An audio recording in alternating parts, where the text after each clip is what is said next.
तो दोस्तों, ये चैनल केवल आपके मनोरंजन के लिए है और इन कहानियों को हकीकत से न जोड़ें। ये कहानियाँ सिर्फ एक कहानी है आपके मनोरंजन के लिए। तो दोस्तों, मुझे याद है उस दिन हम ट्रक में सामान भरकर दरबारगढ़ पहुँचे हुए थे और हम सब रिक्शा में गए हुए थे। और जैसे ही हम घर के आंगन में पहुँचे तो मुझे अजीब सी बेचैनी होने लगी। कुछ ही देर में मजदूरों ने पूरा सामान घर में लगा दिया और माँ और दादी घर सजाने में लग गए और मेरी दीदी भी उनके साथ में घर सजाने में लग गई। और मेरी नज़र घर के दरवाजे पर टिकी हुई थी। वहाँ मुझे कुछ अजीब सा धागा नज़र आ रहा था, तो मैंने फ़ौरन वहाँ जाकर देखा तो वो धागा एक सफ़ेद धागा था जो पूरी तरह से ताज़े खून से सना हुआ था। और ये सब देखकर तो मेरे तो रोंगटे खड़े हो गए। मैंने फ़ौरन पापा को बताया। हम सब में पूरे घर की तलाशी ली तो पूरे घर में ऐसे खून के सने धागे मिलने लगे। किले के हाल में भी ऐसे धागे और सड़े मांस के टुकड़े मिलने लगे। और फिर मकान मालिक के मुताबिक वो घर पिछले 3 महीनों से बंद पड़ा था। फिर ऐसी चीज़ें घर के अंदर कैसे पहुंची होंगी, ये एक बड़ा सवाल था। पापा ने फ़ौरन मकान मालिक को ये किस्सा तो वो कोई बताया चीज़ अपने घर में उन्होंने ये बोलकर तो बात टाल दी लेने के लिए ये सब जल्दी कीड़े का काम होगा यार, वापस लौटा में परेशान हो रहे घर हो। की तरफ जाने लगा। अब इस दोस्तों, जल्दबाजी में उसको अपनी बीवी से करा वो वादा ऐसा काम नहीं याद रहा नहीं हो कि सकता उसको हमेशा और सामान्य इंसान ही अंदर जाना ऐसा कर नहीं सकता। जल्दबाजी में घर में आया, फिर भी हम लोग वहाँ रहने के लिए मजबूर थे बिना क्योंकि आवाज दिए पापा 3 महीने का किराया एडवांस दे चुके थे। कमरे के अंदर घुस और गया। वो मकान भी अब जब बड़ी मुश्किल से ही किराए पर मिला था। तो उसने पहली देखा ही कि रात में उसकी वो इतनी भयानक शक्तियों खूबसूरत ने बीवी अपना अंदर जमीन बर्पा शुरू कर पर दिया बैठी था। हुई चूल्हे में रोटी बना मेरी रही थी। बहन बाथरूम में थी। जानते हो तब अचानक वो कैसे बाथरूम बैठी के थी? अंदर से उसने अपना ध्यान एक से पैर किसी के उस गिरने चूल्हे की के अंदर आवाज रखा आई हुआ था, जलती हुई पापा आग और के मैं अंदर, लेकिन उसका चेहरा माँ दरवाजे तोड़कर अभी भी देखा तो नीचे की तरफ मेरी बहन था। अंदर अब बेसुध पड़ी उस हुई फौजी ने थी। अपनी बीवी को इस उसे तरह से करीब देखा 15 मिनट तो बाद एकदम होश से आया। उसके मुंह से तो चीख उसने निकल कहा गई कि और बाथरूम में कोई डरावनी उसकी बीवी चीज चूल्हे है में जिसने पैर मुझको डालकर दीवार बैठी पर थी। धक्का दे उसने दिया एकदम से उसकी तरफ और देखा मैं गिर पड़ी। तो फौजी ने और देखा ये कि बात सुनकर उसका चेहरा मेरे भी तो बिल्कुल पसीने पसीने छूट डरावना हो गए। रखा था। मेरे पापा बाल और बिखरे हुए मैं और अम्मा भी मतलब उस सदमे वक्त में आ वो गए। औरत हमें बिल्कुल समझ अपने नहीं आ रहा चुड़ैल था रूप में कि आ रखी हम लोग थी। क्या करें। अब उसने और अपने मेरे पति पूरे को परिवार में यूं सामने वो खड़ा पूरी रात देखा तो वो जागते हुए एकदम से गुजारी। उठ के उसके सुबह पास पापा आई थके हारे और ही चिल्ला काम के पर बोली, चले गए।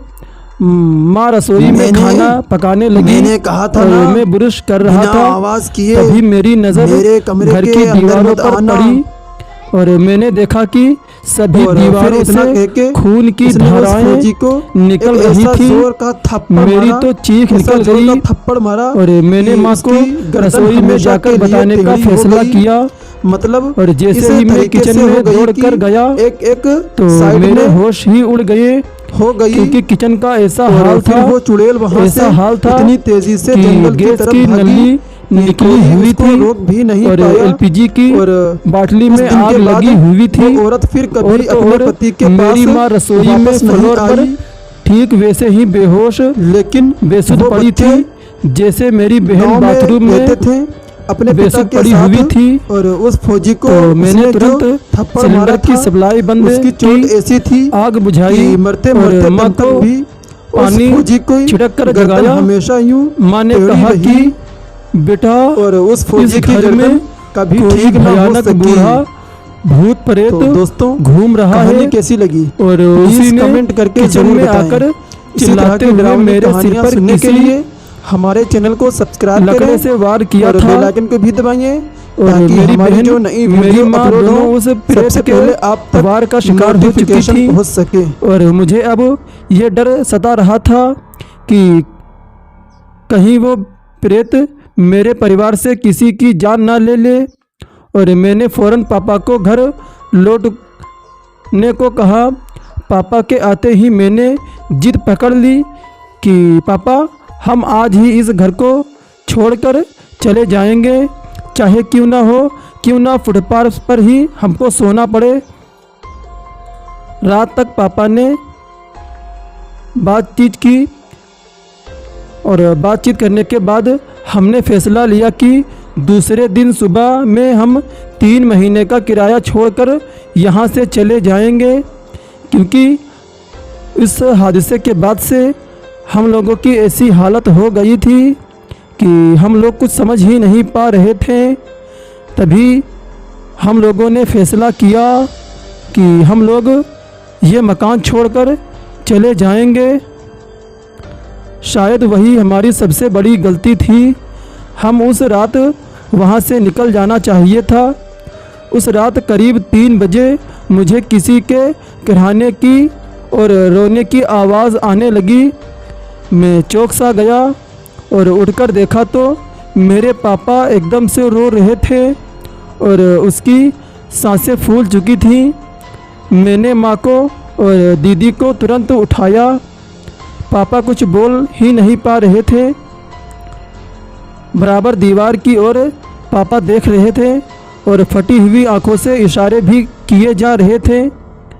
मैंने फ़ौरन परिस्थिति को ध्यान में रखते हुए फैसला ले ही लिया कि हम अब एक पल भी यहाँ नहीं रुकेंगे।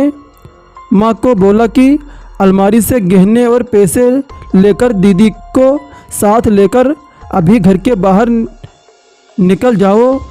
और माँ ने ठीक वैसा ही किया जैसे मैंने कहा था। फिर माँ और मैंने रात को अपने कुछ दोस्तों को घर बुलाया और पापा को अस्पताल पहुंचाया, क्योंकि मेरे पापा की हालत बहुत ही ख़राब हो गई थी। इसलिए मैंने पापा को फ़ौरन अस्पताल पहुंचाया। और जब पापा थोड़े दिन के बाद ठीक हुए तब उन्होंने बताया कि रात में एक भयानक परछाई दीवार से बाहर आई थी और उसने किसी वज़न हथियार से मेरे दिल पर वार करना शुरू कर दिया था। और फिर वो परछाई दीवार में चली गई थी और उसके बाद मेरे दिल में तेज़ दर्द शुरू हो गया था और उसके बाद मुझे कुछ याद नहीं। डॉक्टर ने कहा कि मेरे पापा को माइनर हार्ट अटैक हुआ था और भगवान का शुक्र है कि मेरे पापा की जान बच ही गई, वरना उस घर के प्रेत ने तो मेरे परिवार को मारने की ही ठान ली थी। और उस रात के बाद कभी हम उस घर में नहीं गए। सामान भी मज़दूरों ने ही पैक करके वहाँ से बाहर निकाला और मेरे दोस्तों की मदद से आज हमारा खुद का मकान भी है। और उस रात भी मेरे परिवार को रहने की जगह भी मेरे दोस्तों ने ही दी थी और मेरे दोस्तों की मदद से ही हम लोगों की जान बची थी, क्योंकि हम लोगों ने उस घर में एक बूढ़े आदमी की परछाई देख ली थी, इसीलिए हम लोग बहुत डर गए थे। तो दोस्तों, ये कहानी सिर्फ इतनी ही।